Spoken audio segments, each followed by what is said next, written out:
Las encuestas se equivocaron, los analistas también. Yo, por supuesto, me equivoqué. Pero mientras medio Estados Unidos celebra su revancha contra aquellos que no supimos ver venir la debacle, otros tantos se encuentran desorientados ante la incertidumbre de lo que puede deparar al país con un presidente como Donald Trump, porque el voto electoral, y no el voto popular, ha puesto a Trump en la Casa Blanca y muchos todavía se preguntan ¿por qué? ¿Por qué? Pues vamos a verlo.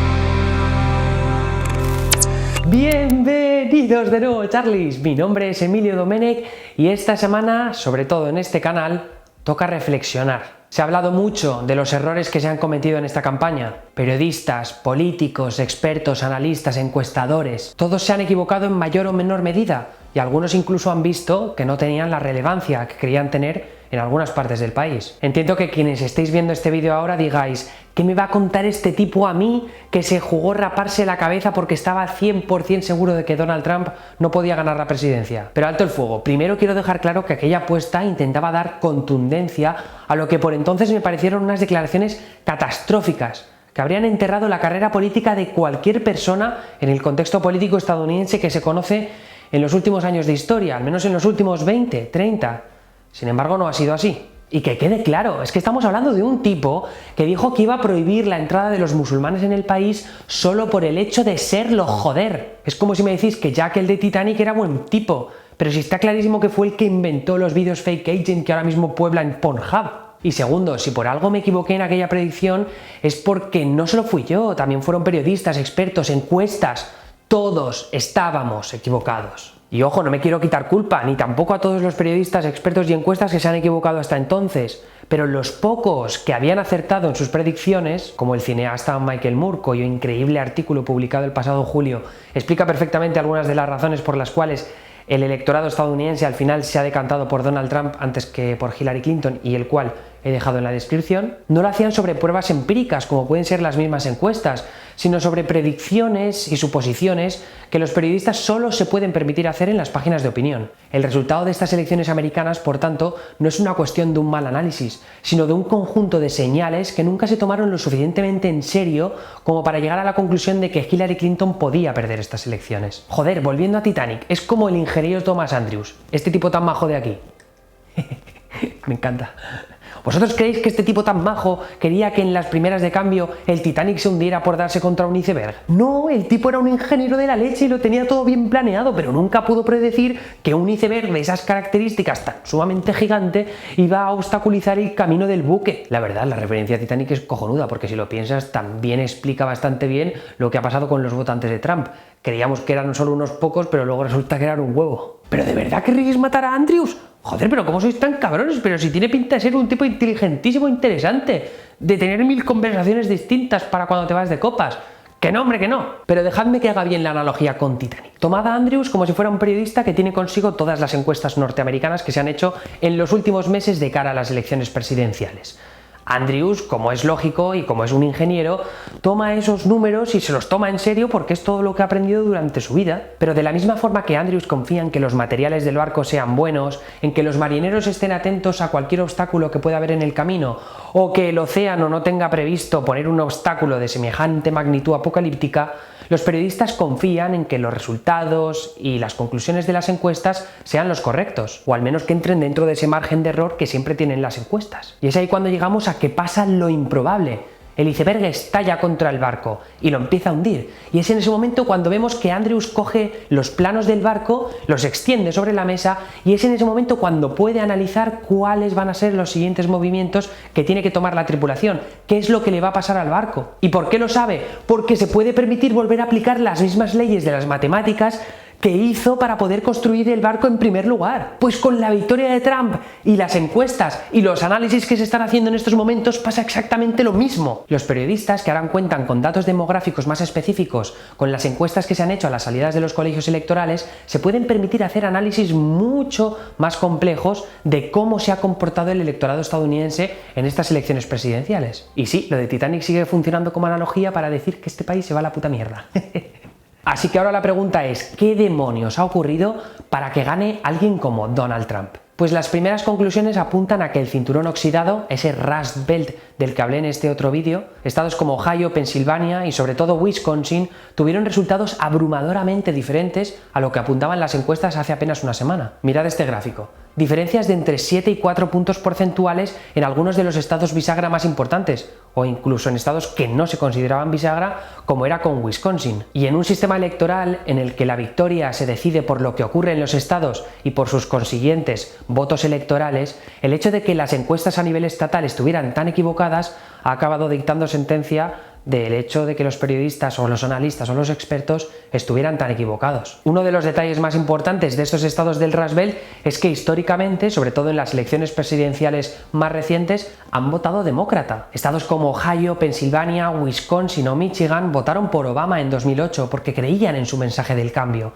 y de la misma forma, para validar su legado, votaron también por él en 2012. Pero es que mirad este otro mapa. Las flechas rojas indican cómo ha cambiado el voto desde 2012 y las flechas rojas indican que ese voto ha ido de los demócratas hacia los republicanos, en este caso a Donald Trump. Algunas de las conclusiones que se pueden sacar de ese cambio tan radical de votantes es porque los estados del Rust Belt han sufrido muchísimo la crisis desde 2008. También cómo ha cambiado el mercado globalizado en los últimos 50 años. Mientras estos ciudadanos veían cómo los debates nacionales con Obama viraban hacia aspectos de identidad racial, de orientación sexual o de igualdad de género, mientras veían a un partido demócrata que aspiraba a luchar en esas discusiones sobre violencia con armas o sobre cambio climático, ellos sufrían el cierre de las minas de carbón o de las empresas manufactureras que emigraban, se piraban a países como México o como China. ¿Cómo creéis que recibían entonces estos votantes a un candidato que lo único que hacía era decirles que iba a meterles aranceles hasta en los sobacos precisamente a esos países como México o como China? Es como Jack y sus colegas italianos en Titanic.